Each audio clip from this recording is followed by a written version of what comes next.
Good morning and welcome to Farm Factor. I'm your host, Jamie Bloom. On today's show, Duane Towes visits with Tom Verry to talk about biodiesel use and the increased demand for soybean oil. Then enjoy this week's Kansas Soybean update. Next, Bauer visits with Stacy Hoeme to talk about his practices and the Kansas Leoplod Conservation Award. Then it's this week's Kansas Farm Bureau update, and we'll end with another edition of Plain Talk. Stay with us.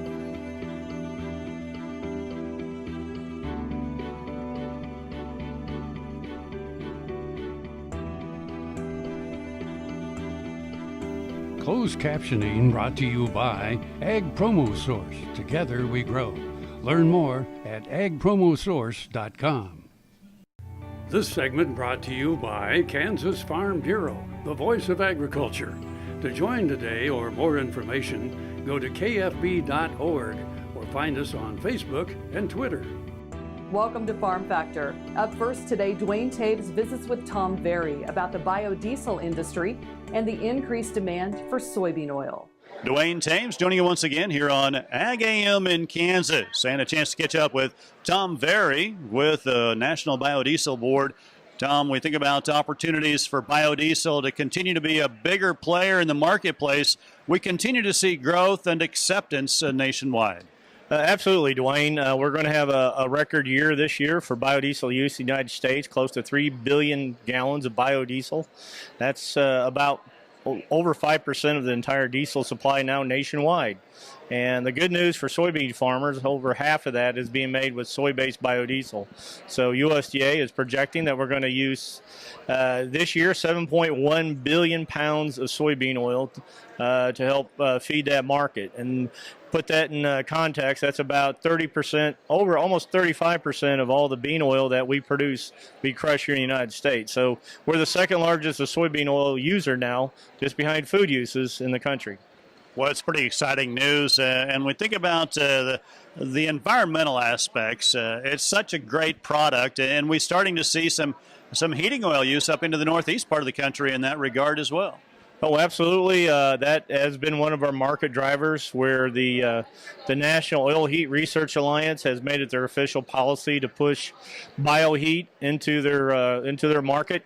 Actually, their goal is to be B100, 100% bioheat by 2050. That's a stretch goal. That would be 5-6 billion gallons of fuel use for that market alone. When you think about that a market growing faster than production, that's not typically been the case, but there's potential for that. We look at increasing acceptance across the country on motor vehicle fuels as well. Yeah, we're seeing more acceptance for that. Actually, the OEM approvals are at 20%. Our customers in California and New York, they want to go above that. So now we're working with the engine manufacturers to do the research and testing to get the approvals above B20.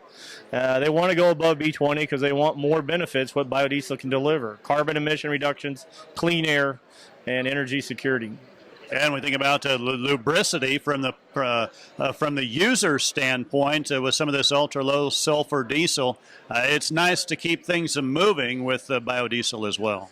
Excellent point. Biodiesel is a premium diesel fuel. You'll maximize your lubricity using even a low blend of biodiesel, like 5%. You're going to maximize lubricity in that engine. You're going to have higher cetane. It's going to keep that engine cleaner. It's going to, it has oxygen, so it's going to burn a little more complete and give you actually a little more torque out of it. So it's an excellent fuel. It's being used in mission-critical equipment all over the country. So it has a great track record. Final thoughts from the National Biodiesel Board for growers? Well, this is biodiesel is using 30%, 35% of their bean oil. They did that. We were able to do that because 20-some years ago, farmer leaders came together and supported through the U.S. soybean checkoff, made this happen. So it was the leadership on the checkoff side, leadership of the American Soybean Association in Washington, D.C., that really is the secret to our success. So we appreciate their support. Our thanks to Tom Verry with the National Biodiesel Board joining us on Ag AM in Kansas. Jamie, we'll send it back to you. Thanks, Duane. Folks, come back after these messages for this week's Kansas Soybean Update.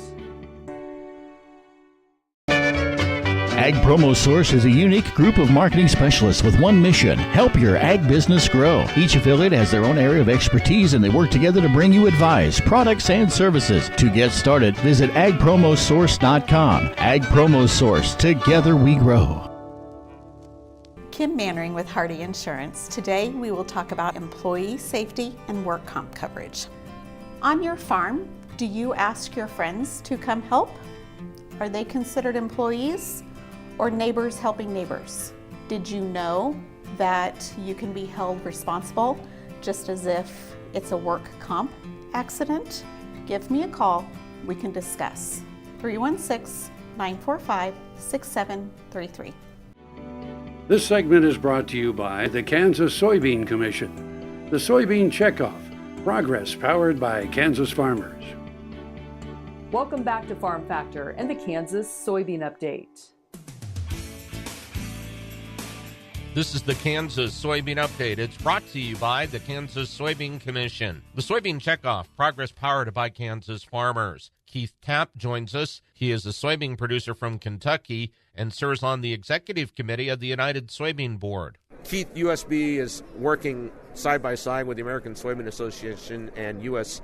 Soybean Export Council, really looking at what we see demand-wise, but what we see out there is potential future markets for U.S. soybeans. As you know, the Soybean Board is responsible for the investments that the farmers check off of their beans, and we do that by research in the markets that are developed through that and through the products that we come up with, and then trying to develop markets in other nations or other countries. Okay, so we get a project together. We get a new use. We need someone to help get that implemented. That's where the American Soybean Association comes in.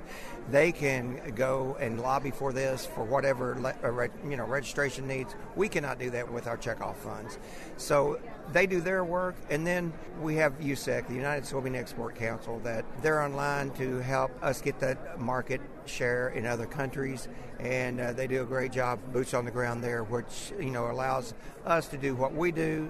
ASA does what they do. We work great together as a team, as a soy family, and trying to get markets developed and then get markets moved and better serve the soybean industry. And it's always a constant state of work to develop the markets you're currently in, but to find those new markets too. And that's one thing. In February, we decided as a board and Soybean Board, we always look at new markets, but we're looking at more of a basic market share that no one's tapped into. The economics may not be there for them to produce a lot of soy. They may be more interested in our soy foods, our tofu's, our tempeh, and stuff like that. And then hopefully we'll have our foot in the door when they, get economically sound, that they will, want to further buy our product. And we've got a good quality product. When our meal, that we do a lot of export of that into markets now. So that's where we're trying to build demand. Especially to feed animals, protein-wise, to be able to do that. It's such a great product to be able for those countries to be able to use. Absolutely, and that's we're trying to help them, and in turn that will help us. And those were the comments of Keith Tapp, who is a Kentucky soybean producer. He also serves on the United Soybean Board's executive committee, and he joins us on the Kansas Soybean Update.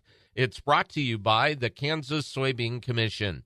The Soybean Checkoff, progress powered by Kansas farmers. Learn more at kansassoybeans.org. For Kansas Soybeans, I'm Greg Akagi. Hope you enjoyed this week's Kansas Soybean Update. Stay with us after the break for more with Kyle Bauer and Stacy Hoeme. What if U.S. soybean oil were an industry sensation? If end users started asking for it by name? That future is here, the time is now. To meet customer demands, the Soybean Checkoff is investing in varieties that produce oil with increased functionality. A message from the Kansas Soybean Commission, the Soybean Checkoff, progress powered by Kansas farmers. All over the country, more and more communities are making the change to biodiesel made from U.S. soybean oil, and the decision continues improving the health and welfare for millions of Americans while adding billions to our national economy.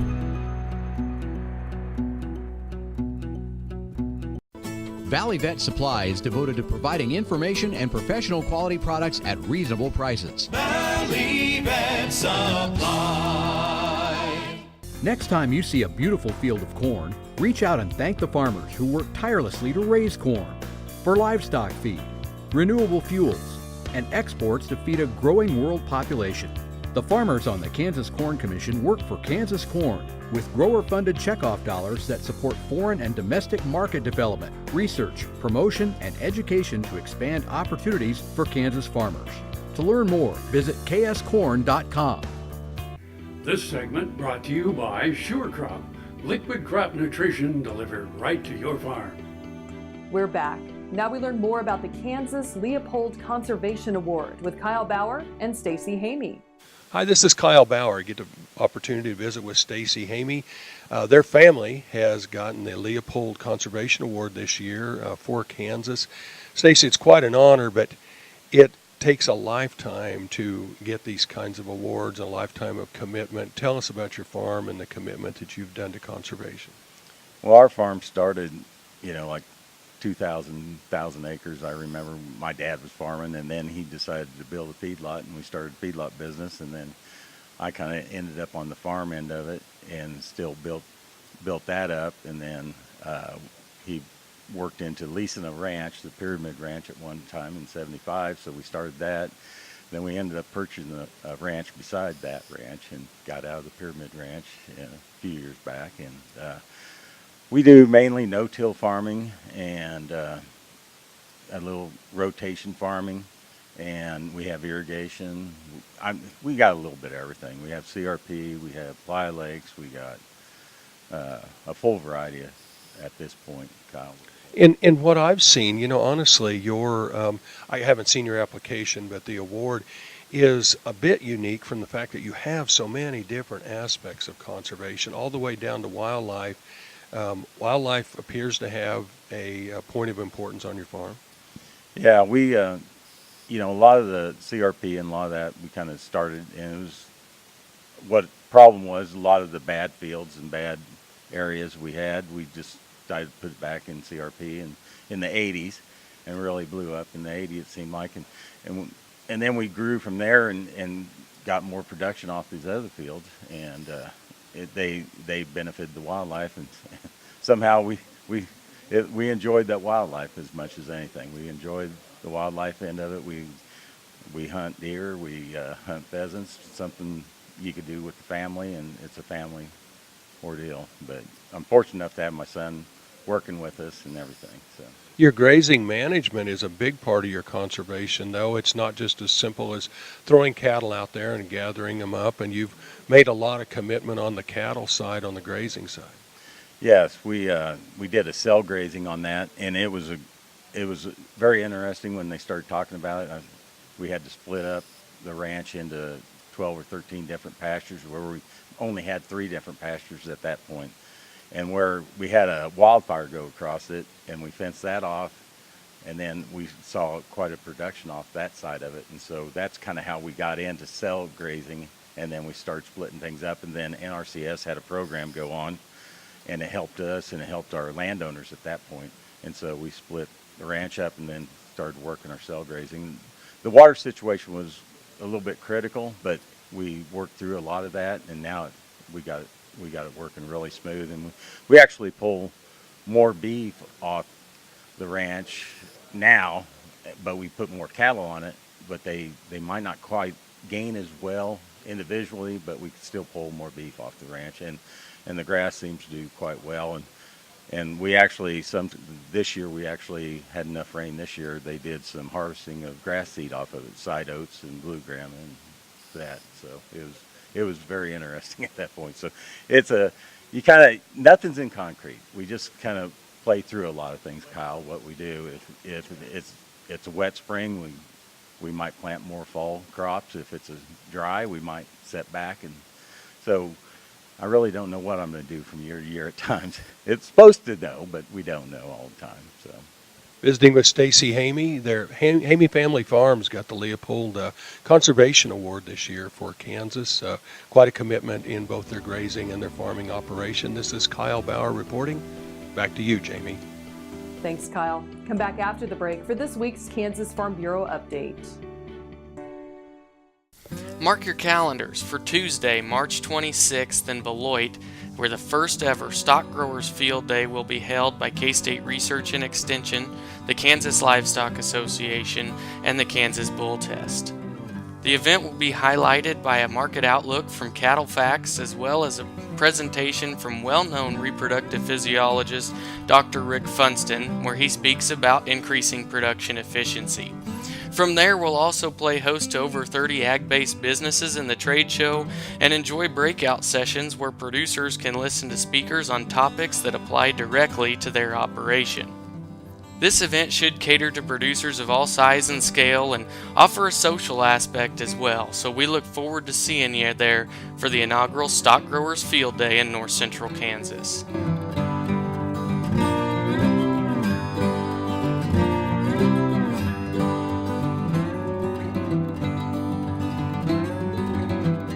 I had this horse. It was a good horse, except for when the wind was blowing above 30 miles an hour.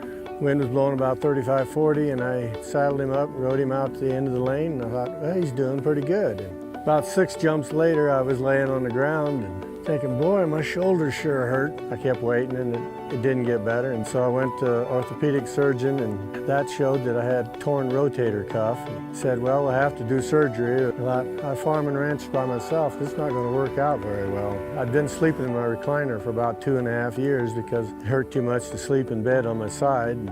I'd heard about Kansas Regenerative Medicine Center on the radio. Gotten down there at 8 o'clock in the morning, and by 11:30 the procedure was all over. They just took some fat out of my side here and spun that down for about 45 minutes and then injected it in my shoulders, and I was on my way. It's something you don't hear about, but I thought it was worth a try, and I'm really pleased. It's really worked out well for me. This segment brought to you by Kansas Farm Bureau, the voice of agriculture.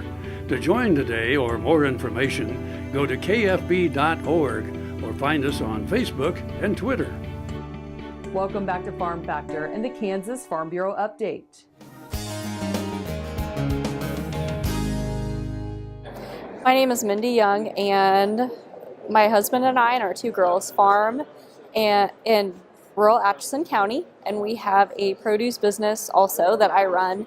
And I run the farm and take care of the girls day to day. My husband works in town so that we can have insurance. That's why we're here today in support of Senate Bill 32 for affordable health care for farmers and ranchers. With my businesses set up the way it is, our income would be taken care of. That would allow us to buy more ground and possibly rent more and grow our acreage. The big thing holding us back right now is time. With his full-time job as an extension agent, he has a hard time finding time to commit to growing the farm more, and he's kind of at his capacity now. So with him being home full-time, we would be able to grow, and we'd be covered by the insurance. So we'd be completely covered and comfortable enough to grow our farm larger. Stay with us. We'll be back after the break with Plain Talk. KFRM is one of the largest farm radio stations in the nation, dedicated to informing and entertaining rural listeners from northern Oklahoma to southwestern Nebraska. You can catch KFRM in many ways. Of course, 550 on the AM dial, streaming at kfrm.com, or on your smartphone by going to the TuneIn Radio app, or on Ag AM in Kansas on Tuesdays and Facebook every day of the week. KFRM, tune us in. You'll be glad you did. I dug trees by hand for years and years and years. In the process, I wore out my rotator cuff. But when I learned about this process, I thought if there's a way to get rid of this pain, then I wanted to do it. So we did it, and it worked. I'm not going to go out and dig trees with a shovel anymore, but I can do the things that I want to do now.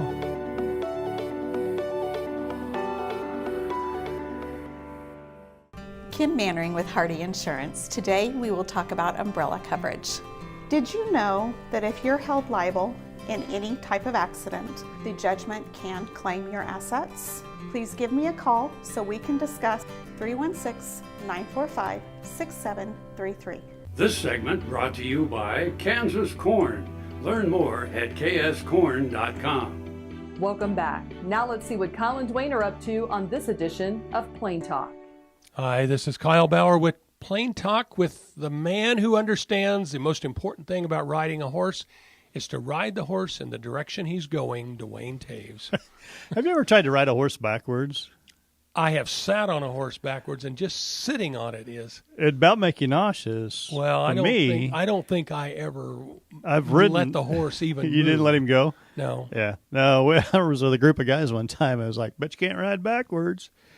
Spun around, and the horse kept up with the other horses. It's a little unnerving. What do you hold on to? The back of the saddle. Oh, you had a saddle on. Yeah. Oh, I bet that didn't fit very well. Well, I mean, it was bigger than it needed to be. So You didn't put the saddle. You didn't turn the saddle around backwards. No, and you didn't put your feet in the stirrups. No, I don't remember if we did or not. I probably just let them dangle. Yeah, because the stirrups would be all wrong. They'd Well, be no, all you just wonky. come around from the back outside and come Is that in. from the back side. Like that swimming move they do. That frog stroke or whatever they I have call to that. watch in rodeos for that move. Never have seen it before. You gonna give me a fact or fiction or not? Yak's milk. Yak's milk is pink in color. Fact or fiction? No, that's not true at all. Yak's milk is fluorescent orange. It is, in fact, pink. Pink in color. Ooh. Which begs the question, why don't they make cheese out of yak's milk? They don't? I don't know, but I would bet think they do. If the milk was pink, would you not think then the cheese would be pink? You've seen pink cheese. But it probably wasn't. Port wine. Oh, is that what makes it pink? Well, the kind that I eat, yeah. Okay, because I've seen pink, but it probably wasn't yak's milk cheese. Well, port wine has got a really dark pink color to it. And so you just dribble a little of that in with the cheese when you're making it? You ever seen cheese made? Yes. I grew up in Moundridge, Kansas. All right. So They had what's a cheese, that got to do with They had a anything? cheese factory in Moundridge And when you'd I was a sneak kid. in there once in a while? No, you could go in and you could observe. It's pretty fascinating, I think. The best part about it was getting really, really, really, really fresh cheese curds to take home before it was pressed into whatever kind of cheese it was going to be. That's what, it's been a while since I've seen it, but as I recall, they had it in the big vat. Is that fair? Yeah. And then they put some sort of enzyme in Culture, it. enzyme. And boy, it didn't take very long then. Yeah. All of a sudden, everything in there got pretty active. Got pretty active in a hurry. Got lumpy in a hurry, and then it's just pretty much over at that point, and they scoop it into presses and press it. Yeah, we called it, those cheese curds we called squeaky cheese when I was a kid. Because it was, well, I don't know if it was so fresh or the texture or what, but it would almost squeak when you bit through the curds. Cheese curds just seem like they taste even better than cheese. Is it because they have a little salt on them and it's not rinsed or washed? Could be. I don't know. I enjoy them quite a bit. They should theoretically be the same as the pressed cheese because you put curds you put into those the curds press. into the press and make it whatever shape you want to make it. So it's been a while since I've been through there. Didn't they press them? They have to let them sit for a while? Well, if it's aged at all. Yeah, but they can surely take them out of the press to age them. Yeah. I don't know how long that process takes to get it to the consistency, density that they're looking for. Right, and it'll hold its form, so Right. and then they put it in a cooler, and it just starts to age. Some of it they put a wax around, dunk it in wax. It was fun when we were kids. And we would take the whey, which was a co-product, waste product for them that they had to get rid of. We would pick that up oftentimes and take it back home and give it to feeder pigs. Right. That thought it was like a delicacy. Exactly. So well, and in the old days when they used to skim the cream off of the milk, then that skim milk they would feed to the pigs too, which I always think about when somebody's trying to feed me skim milk. Yeah. It's basically what do they really It's think really of? just pig feed. Thanks for joining us. I'm your host, Jamie Bloom, and I hope you enjoyed today's show. See you next week on Farm Factor.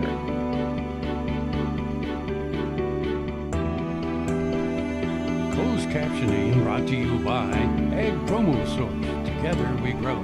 Learn more at agpromosource.com.